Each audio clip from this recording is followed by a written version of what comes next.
लेकिन मैं समझता हूँ कि आपके पाकिस्तान क्रिकेट में अभी जो चीज़ें हुई हैं, गवर्निंग बोर्ड का इजलास हुआ गुज़श्ता रोज़ इस्लामाबाद में, वहाँ पर चेयरमैन ने भी कहा कि जिस खेल में सियासत को इन्वॉल्व नहीं होने दूंगा।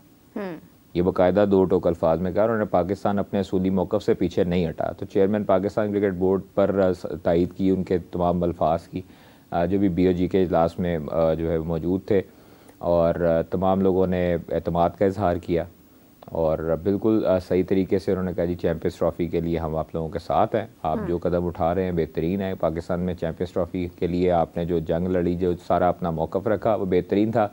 दूसरी चीज़ जो गुज़श्ता रोज़ पिंडी स्टेडियम का दौरा किया ICC ने, और अभी जो है वो PSL के हवाले से एक चीज़ ये सामने आई है कि जो हमें ज़राए बताते हैं कि PSL मैनेजमेंट चाहती है कि ग्वादर में भी ड्राफ्टिंग की तकरीब रखी जाए। सलमान नसीर साहब जो बड़े साइंसदान हैं पाकिस्तान क्रिकेट बोर्ड के, उन्होंने भी तस्वीर लगाई ग्वादर की, लेकिन मुझे अभी तक कंफर्म नहीं हुआ और ना ही मैं कहाँ जद्दे में ऑक्शन हो रही है और कहाँ यहाँ ग्वादर के अंदर जो है वो ग्वादर में थोड़े से मसाइल हैं हमारे, और चंद इश्यूज़ की वजह से शायद वहाँ पर मुमकिन ना हो सके। देखिए दुबई और इंग्लैंड की जो ड्राफ्टिंग थी उसको जो है वो स्किप कर दिया गया, उसकी तजवीज़ मुस्तरद कर दी गई। अब जो है वो लाहौर में भी कहा गया है और अब एक नई चीज़ सामने आई है ग्वादर की। तो अभी तक कंफर्म नहीं है ग्वादर का, लेकिन पाकिस्तान में ही होनी है और ये कंफर्म है। वेन्यू जो है वो अभी डिसाइड होना बाकी है, और बाकी 31 तारीख तक जो है वो नई जो लिस्ट आ जाएगी प्लेयर्स की, 31 दिसंबर फॉरेन प्लेयर्स की लिस्ट आ जाएगी। फिर रिटेंशन और रेलीगेशन भी इसी वीक में मेरे ख्याल में मुतवक्के हैं या नेक्स्ट वीक में आ जाएंगी। तो PSL की अभी जो है ना वो आपकी अभी खबरें आनी शुरू हो जाएंगी इंशाल्लाह ताला। और कुछ साइंसदानों ने जो है वो फ्रेंचाइजेस से गिला भी किया है कि प्लाटिनम कैटेगरी कादिर ख्वाजा ने कैसे लीक कर दी, उसने कैसे ब्रेक कर दी। तो उनके लिए एक पैगाम भी और उनके लिए एक चैलेंज भी, आप जो मर्जी कर लें, आप जितनी मर्जी पाबंदियां लगा लें, पहले भी लगी, खबरें फिर भी निकलती हैं।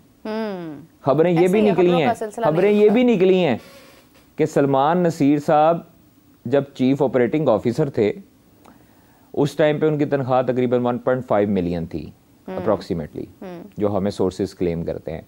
सोर्सेज ने अभी ये बताया कि जनाब उन पे बड़ी मेहरबानियाँ हुई हैं, उनको जो COO का ओहदा हटाया गया है उस पे उसका बड़ा इनाम मिला है। अच्छा। और उनकी तनख्वाह में तकरीबन 10 लाख का मजीद इजाफा कर दिया गया, यानी अब 2.5 मिलियन। हाँ, 25 लाख रुपया मेरे ख्याल में अब उनकी तनख्वाह जो है वो ज़राए जो हमें क्लेम करते हैं वो उनकी तनख्वाह हो गई है।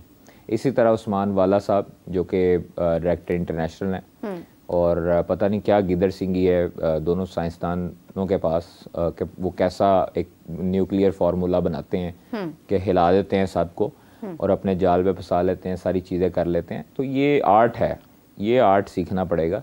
और देखिए ये चीज़ें, जब मैं आपको एक बात बताऊँ, चीज़ें जो है वो बहुत मुख्तलिफ तरीके से होने जा रही जो कि गलत हैं। चेयरमैन साहब को भी ये देखनी चाहिए कि उनके जो मशीर हैं वो उनको क्या मशवरे दे रहे हैं, उनको गलत मशवरे, उनको गलत गाइड कर रहे हैं कि जी सलमान नसीर की अगर तनख्वाह बढ़ गई है तो क्या आपका क्या ख्याल है कि वो आपके पीछे बैक बाइटिंग नहीं करते होंगे आपके लिए, या वो सियासत नहीं अंदर करते होंगे? सोर्सेज तो हमें यही बताते हैं कि वो ये क्या क्या करते हैं। अभी मैं आगे भी डॉक्यूमेंट्स जो मुझे मिलेंगे वो मैं आगे रिवील करूँगा इंशाल्लाह ताला जल्दी, कि वो क्या क्या कुछ होता रहा है और क्या क्या प्लानिंग्स होती रही हैं और किस किस को कहा क्या क्या कहा जा रहा है। तो खैर ये बाद में इंशाल्लाह ताला विद डॉक्यूमेंट्स आऊँगा और विद प्रूफ आऊँगा। तो बाकी चीज़ें ये हैं कि देखें, आप के डोमेस्टिक प्लेयर्स को अभी तक कॉन्ट्रैक्ट नहीं मिला, प्लेयर्स के पैसे पेंडिंग हैं। वुमेन प्लेयर्स जो हैं डोमेस्टिक खेल रही हैं उनको आप 3rd क्लास होटल्स में आप ठहरा रहे हैं रावलपिंडी में, ठीक है, जो आपने किया। वहाँ पे प्लेयर्स जो हैं वो खुश नहीं हैं, प्लेयरों को आप, प्लेयर्स की वजह से बोर्ड चलता है। ये chief operating officer, chief executive officer PSL, ये डायरेक्टर इंटरनेशनल, डायरेक्टर मार्केटिंग, ये इनकी वजह से पाकिस्तान क्रिकेट बोर्ड नहीं चलता मादरत के साथ। तो चेयरमैन साहब से गुजारिश है कि ये जो लोग जिन्होंने हाईजैक किया हुआ है बोर्ड को काफी अरसे से, इनका अकाउंटेबिलिटी है, इनकी होनी चाहिए। देखिए इनकी बिछाई हुई पॉलिटिक्स, ये जो बात कही मुझे जाती है ना कि खेल मुझे में, देखिए कोई फर्क नहीं पड़ता, मुझे पता है कि कौन कौन जो है वो मेरे खिलाफ जाल बुनता है, मुझे कोई फर्क नहीं पड़ता। लेकिन मैं इनको इंशाल्लाह ताला सबके सामने इनका चेहरा लाऊंगा और सारा बिल्कुल करूंगा और विद डॉक्यूमेंट्स और विद प्रूफ करूंगा जो ये पाकिस्तान क्रिकेट बोर्ड के साथ, पाकिस्तान क्रिकेट के साथ कर रहे हैं। आप देखें कि 25 लाख रुपया अगर सलमान नसीर साहब को मिल रहा है और बाकी जो मेरे ख्याल में उनकी भी तनख्वाह में इजाफा हुआ, फिर मेंटोर्स को आप इतने हैवी ह्यूज अमाउंट दे रहे हैं। मेरा इसके ऊपर एक स्टैंस है कादिर, मैं थोड़ी सी इस पे बात करना चाहूँगी कि आपने अभी पहले कहा कि हम इस तरफ मतलब राग़िब हैं कि हम स्पोर्ट्स में किसी किस्म की सियासत बर्दाश्त नहीं करेंगे। तो सॉरी टू से मैं ओपनली ये बात कर रही हूँ कि हमारे बोर्ड के अंदर इतनी सियासत है, इतनी सियासत बहुत ज्यादा है, मैं आपको सही कह रहा हूँ, बाहर नहीं निकल सकते। सही बात है। Chairman Pakistan cricket board Mohsin Naqvi साहब बहुत काबिल एहतराम है, उन्होंने उनकी नीयत साफ, उनके पाकिस्तान लेकिन उन्हें गाइड करने वाले जो है ना, मैं यही कहने लगा हूँ कि उन्होंने हाईजैक किया, मोहसिन नकवी साहब उन्होंने हाईजैक किया और बुरा बनते हैं चेयरमैन। हाँ, ठीक है, क्योंकि सामने तो उन्होंने पाकिस्तान क्रिकेट टीम बुरा करे, पाकिस्तान क्रिकेट टीम बुरा करे, बुरा बनते हैं मोहसिन नकवी साहब। पाकिस्तान क्रिकेट बोर्ड में मोनोपोली हो, सियासत हो, बुरा बनते हैं मोहसिन नकवी साहब। इसलिए मैं ये चाहता हूँ, देखिए as a sincerity, as a sincere राय जो है वो ये है कि आप अकाउंटेबिलिटी अंदर से करें। एक खातून जो है उसको सिर्फ 70-80 हज़ार के एवज FIA ने उठा लिया था वहाँ से पाकिस्तान सुपर लीग के, मतलब जो उनकी टिकटिंग के मामले पर इधर उधर करने पर उनकी ऑडियो भी आई, वो ऑडियो भी सोर्सेस क्लेम करते हैं कि तोड़ जोड़ के पेश की गई। ठीक है, और वो किसने करवाई वो भी सामने लाऊंगा जल्दी इंशाल्लाह ताला। लेकिन देखें ये चीज़ें ऐसी हैं कि आपकी टॉप टू बॉटम जो चीज़ें हैं वो आपकी सियासत का शिकार हैं। जब आप कहते हैं कि सियासत ख़त्म करनी है तो फिर इधर से करें।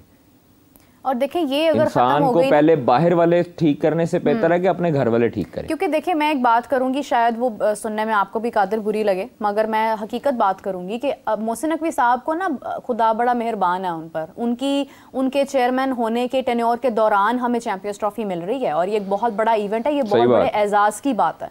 बड़े माजी में आए हैं चेयरमैन, लेकिन पाकिस्तान ने होस्ट नहीं किया कोई इवेंट, तो ये एक बहुत बड़ा एजाज़ है उनके लिए। हमने किसी दूसरे ममालिक से आए हुए लोगों को, खिलाड़ियों को क्या मोहब्बत, क्या सहूलियात फराहम करनी है जब हम अपने खिलाड़ियों को रिस्पेक्ट नहीं कर रहे हैं। हमारी वहाँ पे विमेन क्रिकेटर्स अगर एक थर्ड क्लास, एक तीसरे दर्जे के होटल्स में ठहर रही हैं, अगर हमारे खिलाड़ियों को उनकी मैच फ़ी नहीं मिल रही है प्रॉपरली, या किसी भी फॉर्मेट के, I am not talking about the international players, मैं बाकी प्लेयर्स की भी बात कर रही हूँ, हमारे लोकल प्लेयर्स भी हमारे अपने हैं। उमर अकमल जो कि हमारे ही क्रिकेट का एक वो नाम है कि जिसने हमें हमेशा मैच विनिंग परफॉर्मेंसेस भी दी हैं, आप उनके स्टैट्स भी निकाल के देख लें, वो तो डोमेस्टिक में नज़र नहीं आ रहे हैं, वो सियासत की नज़र हुए पड़े हैं वहाँ पर। तो हम जब अपने खिलाड़ियों को इज्जत नहीं दे रहे हैं तो उसके बाद हम कैसे एक्सपेक्ट करेंगे कि हम कोई इवेंट होस्ट करेंगे और आने वाले लोगों को हम बड़ी इज्जत देंगे? हम तो अपने नहीं हैं, हम किसी के क्या बनेंगे? नहीं, ये बहुत गलत चीज़ है कि आप एग्जेक्टिव लोगों की तनख्वाहें बढ़ाई जाएँ, ग्राउंड मैन, ग्राउंड स्टाफ को आप लोग तनख्वाहें जो है उनकी ना इजाफा करें, उनको बोनसेस ना दें, ये ज़्यादती है। देखिए जो सारा दिन आपकी खिदमत करते रहते हैं, office boys, ground staff, security guards, आप इनका ख्याल नहीं रखेंगे तो फिर ये अल्टीमेटली आपका भी ख्याल नहीं रखेंगे। मैं इस वजह से इस चीज़ पर दाद देता हूँ सेठी साहब को, जिन्होंने बढ़ाई थी गार्ड्स वगैरह की, ऑफिस बॉयज़ की। आप एग्जेक्टिव को अगर 25 लाख 50 लाख मेंटोर्स को दे रहे हैं, उनकी सैलरी का 10% इन सबके चूल्हे जला सकता है। मैं यही कहना चाह रहा हूँ कि देखिए आपने काफ़ी अरसे से उनकी तनख्वाहें नहीं बढ़ाई, आपने बोनसेस नहीं दिए, इसलिए पहले ये माजी में ये होता रहा है कि आप ग्राउंड स्टाफ को, आप ऑफिस बॉयज़ को, आप सिक्योरिटी स्टाफ को, PCB के, आप इनको लोअर जो स्टाफ था, इवन जो स्वीपर्स थे और बाकी चीज़ें, उनको आप जो है वो बोनसेस मिलता था, उनको आप जो क्रिश्चियंस थे उनको क्रिसमस पे बोनसेस मिलते थे, उनकी तनख्वाहें बढ़ती थी, आप जो है वो उनके ख्याल रखते थे। अभी इस तरह का सिस्टम नहीं है, तो चेयरमैन साहब को चाहिए कि कम से कम इन लोअर जो स्टाफ है इनका ख्याल रखें और ऊपर वालों की कटौतियाँ लगाएं और उनके कट लगाना शुरू करें। इन्होंने काम कोई नहीं करना और उनकी तनख्वाहें जो हैं वो 30-30 लाख रुपया, 25-25 लाख रुपया सिर्फ गलत मशवरे देने के लिए रखी हैं।